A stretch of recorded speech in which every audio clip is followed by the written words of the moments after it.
आपकी आंखों में, आपके बातों में कि जैसे गुरुजी इतना अपनी संगत को प्यार करते हैं, पर हम बिल्कुल भी उनका कहना नहीं मानते हैं। हमारे अंदर सबसे पहला जो चीज, अगर आप गुरुजी की संगत हो तो अगर गुरुजी खत्म करना चाहते हैं तो वो है हमारा घमंड, हमारा एटीट्यूड, जो कि अभी तक नहीं खत्म हो रहा। मतलब इतना मालिक ने दे दिया, अपनी संगत बना लिया, अपने चरणों में बिठा लिया, किस बात का हम घमंड करें ना, कि वो दाता जब देने पे आता है तो सारी दुनिया की नियामतें दे देते हैं, और जब लेने पे आते हैं तो कख का नहीं रखते हैं। तो कभी भी जब आपको बहुत मिले ना, नीवे हो जाओ, और नीवे हो जाओ, और नीवे हो जाओ, और नीवे हो जाओ, शुक्राना करते रहो। पर ये ना समझो कभी भी कि मुझसे ऊपर तो कोई नहीं है, सिर्फ मैं ही मैं हूं। हमें मैं खत्म करने के लिए गुरुजी ने अपने साथ में जोड़ा है, और हम अपनी मैं को बहुत ऊपर लेके जाते हैं। जब भी आप किसी सत्संग में जाते हो, नम्र हो जाओ, बिल्कुल ऐसे हो जाओ कि उनमें विलीन हो जाओ। कहते हैं 5 तत्व में विलीन इंसान होता है जब उसका 16वां संस्कार होता है, जब वो मृत्यु को प्राप्त होता है। लेकिन अगर कोई जीते जी भक्ति में एक लिव लगाकर उस सत्संग को सुनते हुए, उस सत्संग के समय वो विलीन हो जाता है 5 तत्व में। शरीर उसका यही है, आत्मा उसकी विलीन हो गई 5 तत्व में, तो उसको तो वैकुंठ का द्वार भगवान ने खोल ही देना है, कोई रोक नहीं सकता।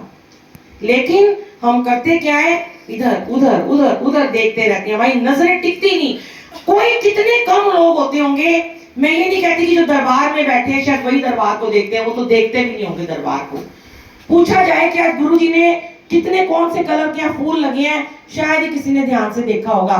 पर मुझे लगता है जो दूर दूर बैठे हैं ना, वो तरसते हैं दरबार में बैठने को, कि हमें क्यों नहीं मौका मिला, हम क्यों नहीं जल्दी आए, काश हम भी थोड़ा जल्दी आते। जैसे भी भगवान ने, मालिक ने घर दिया है, उसके अकॉर्डिंग ही बैठेगी ना संगत। लेकिन उनकी निगाहें ना गुरबानी सुनते हुए ना, ध्यान में ना गुरु का दरबार घूम रहा होता है ऐसे। वाह क्या लग रहे होंगे गुरुजी, कितने प्यारे, क्या पीतांबर पहना है, क्या चोला है। पर हम जब हमें दरबार में बैठने का मौका मिलता है ना, हम बिल्कुल भी गुरु की तारीफ नहीं करते। हम सोचते हैं बस हमें ही सब देखें, हमारी कोई तारीफ करे। मालिक की तारीफ किया करो, मन से किया करो। जिस दिन आपने मालिक की तारीफ मन से कर दी ना, इतने खुश होंगे।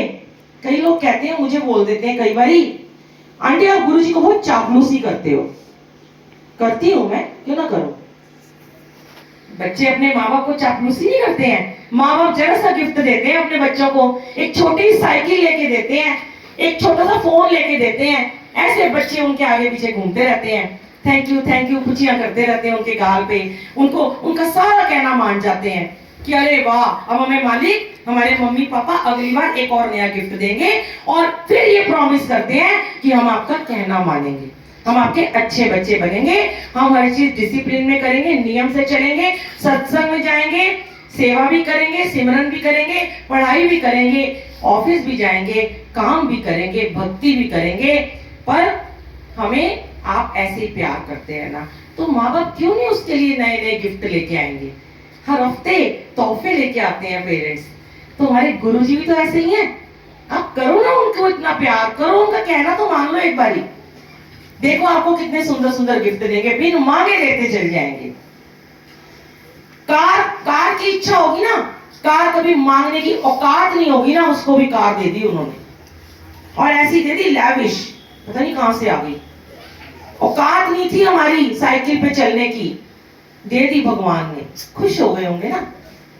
खुश तो किसको करना है, हम तो इधर उधर ही खुश करते रहते हैं एक दूसरे को।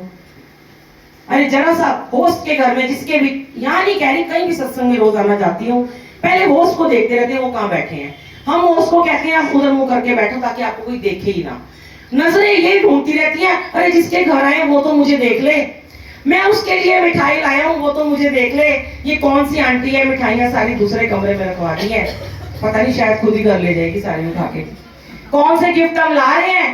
अब जब सत्संग खत्म हो जाएगा, सब दे देना अपने अपने गिफ्ट उनके हाथ में, तो सब वही संभाल के रखे हुए एक कमरे में। लेकिन उस समय भाव ये होना चाहिए, दरबार में मत्था टेका, ना इधर देखो, ना गले लगो, ना हेलो करो, ना हाय करो। जिस दिन आपने ये सीख लिया ना संगत जी, हेलो हाय, पैर छूना, इधर उधर देखना, नजरें इधर। मैं कहती हूँ तुम्हें कोई छू के भी चला जाए ना, आपको पता ना चले हवा भी चली गई। अरे चला गया तो चला गया, पहले हम देखेंगे कौन मेरे को छू के गया है। नजरें हमारी ढूंढती रहती है, मेरी बेटी आ गई, मेरी दरानी आ गई, यहाँ बैठ जाए, वो वहां बैठ जाए। ऐसे नहीं होता। गुरु जी का सत्संग इतना सिंपल महाराज ने दिया है, इतना सिंपल उन्होंने हमें प्यार किया है। बस मांगा क्या है? डिसिप्लिन। वो देने को तैयार बैठे हैं, हम लेने को तैयार नहीं है। हम आते रहेंगे, जाते रहेंगे, रोज मंदिर जाएंगे, रोज सत्संग में जाएंगे, रोज सेवा में जाएंगे, पर मिलता नहीं है उसको। वो कहता है कि मेरे को तो ब्लेसिंग क्यों नहीं मिलती, मैं तो रोज का सेवादार हूं, मेरे कर्म क्यों नहीं कट रहे हैं। एक बार आप सच में गुरु जी के पास आके ना, अगर सच में चाहते हो आपके कर्म पल भर में कट जाएं, क्योंकि उस मालिक की नजर इनायत जब पड़ गई ना आपके ऊपर, एक पलक झपकते ही ना पूरी कायनात पलट देते हैं वो। एक पलक झपकने की देर है, दुनिया में अंधेरा छा जाएगा, रोशनी हो जाएगी। रात को भी सूरज निकाल देते गुरुजी। गुरुजी ने अपने समय में कहा, मैं राती भी सूरज काट सकना वा, एनी तेज धुप निकली है, मैं बरसात कर सकता वा। तुसी मैनू की समझते हो? क्योंकि तुहानू मेरी हाले वैल्यू ही नहीं हैगी। जब मैं चला जाऊंगा तब मैं थोड़ा कल्याण करांगा। गुरुजी ने आज भी अपने प्रॉमिस को निभा रहे हैं। इस सत्संग के, इस लंगर प्रसाद के जरिए वो हमारा कल्याण कर रहे हैं। पर हम हैं इतने नाशुक्रे हैं कि हम उस लंगर प्रसाद जो हमें फ्री में आज मिलता है, बिना पैसों के, बिना चढ़ावे के, और हमें वो सत्संग मिल रहा है, 2 घड़ियां मिल रही हैं, यूं ही गवा देते हैं। कितने लोग हैं, पूछा जाए, अगर मैं किसी को भी अभी पूछ लूं कि पहला या दूसरा शब्द कौन सा चला था या क्या व्याख्या चली थी, तो शायद ही मेरे को लगता है 2 या 3% होंगे 100-125 संगत में जिसको याद होगा कि कौन सी कुर्बानी पहला चला था।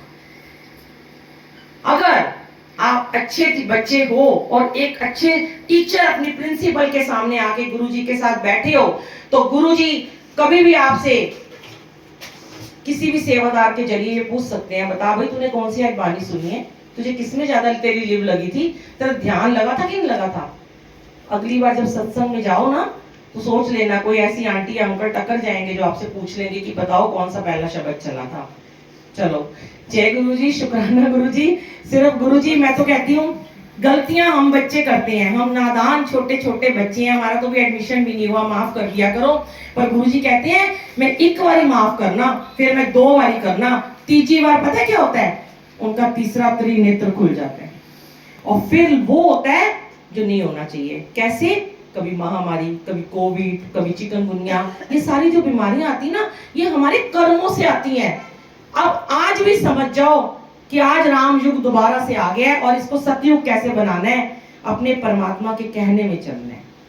बस अपनी मनमानियां छोड़ दो करनी, नहीं तो फिर वही बीमारियां आएंगी और फिर अपने अपने हमें छोड़ के चले जाएंगे। आज शुक्राना करो, आज हमारे अपने जिंदा हैं, हम जिंदा हैं, हम आपकी उस्तत कर सकते हैं। महाराज जी हमें बख्शो, ये हमें ये नियामत बख्शो, हमारे गुनाह बख्श दो। जैसे गुरुजी चाहते हैं हम वैसे क्यों नहीं बन जाते? अगर हम उस दिन वैसे बन गए ना, मैं कहती हूँ गुरुजी निहाल हो जाएंगे और इतना ब्लेस करेंगे, इतना ब्लेस करेंगे आपको कि बिन मांगे ही देते चले जाएंगे। देना क्या है? पैसा ये तो सब आनी जानी चीज है। अगर आप बहुत पैसे वाले हो और फिर भी आपका ध्यान नहीं है, सेवा में नहीं है, सिमरन में नहीं है, सत्संग में नहीं है, पार्टीज में इधर उधर है, तो कोई फायदा नहीं है। और जो पैसे वाले नहीं है और वो भक्ति कर रहे हैं, तो ये मत सोचो आज वो गरीब है, उनका आने वाला परलोक सब कुछ सुधर रहा है। हमें अगर अपना संवारना है तो हमें खुद को सुधारना है। हम क्या करते हैं? हम दूसरों को सुधारने में लगे रहते हैं। आपको पता है गुरु के दरबार में कभी भी किसी का मजाक नहीं उड़ाना चाहिए, कभी भी किसी पे हंसना नहीं चाहिए। आपने साखी सुनी है गुरुद्वारे में कि एक बारी कड़ाह प्रसाद बांट रहे थे सेवादार, तो एक अंकल ने उठ के बोल दिया कि उछल उछल के बोला कि मेरे को जल्दी है, पहले मुझे दे दो। पहली बात तो ऐसे कहना ही नहीं चाहिए, लेकिन हो सकता है उनको कोई जल्दी हो। बच्चे तो है गुरु जी के, सेवादार भी नहीं गलत बोल सकता। सेवादार ने कह दिया क्यों रिछ वकन उछलदा पे है, मैं जा आराम नाल तेन मिल जाएगा। बस इतना कहने की देर थी, सेवा का सारा फल खत्म, कर्म खराब, अगले जन्म में रीछ का योनि मिली उसको।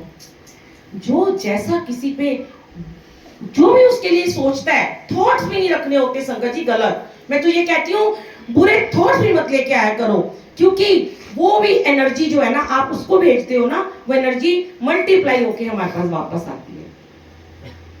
अच्छे थॉट्स भेजा करो, किसी को देख लो ना अगर, तो उसकी अच्छाई को देखा करो, उसकी 90% अच्छाइयां देखा करो, 10% उसमें तो बुराई है इग्नोर कर दिया करो। अपने घर में भी अपने पति के साथ, अपनी सास, अपने बच्चों के साथ, सबके साथ ऐसे बन जाओ कि सबकी अच्छाइयां पहले देखो, अच्छे अच्छे थॉट्स भेजो, आपको वापस वही मिलेगा, पॉजिटिव एनर्जी मिलेगी।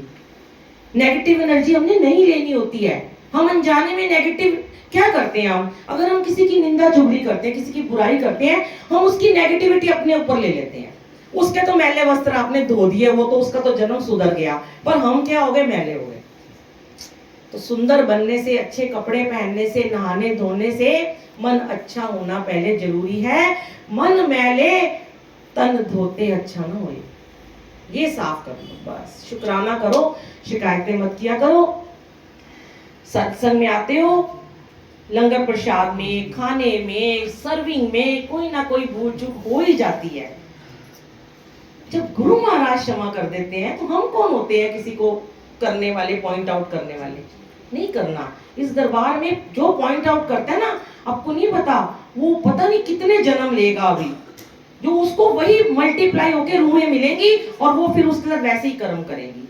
तो प्लीज अपने कर्मों को सुधार लो थोड़ा सा, और आज से प्रॉमिस करके जाओ कि चलो गुरु में ही राम है, गुरु में ही शिव है, गुरु में ही कृष्ण है, गुरु में ही मेरी माँ है, सब कुछ वाहेगुरु है, इस गुरु में सब कुछ है। और गुरु जी आपसे हम ये प्रॉमिस करते हैं कि हम आपकी बहुत प्यार वाली संगत बनेंगे, जो मिलेगा उसको प्रेम करेंगे, कोई ईर्ष्या नहीं, कोई द्वेष नहीं, कोई प्रतिस्पर्धा नहीं, कोई ओढ़ नहीं, कोई बदला नहीं, क्षमा पहला गुरु जी का वचन है।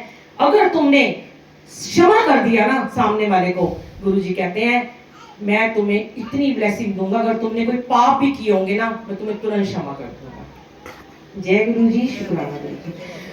अब देखिए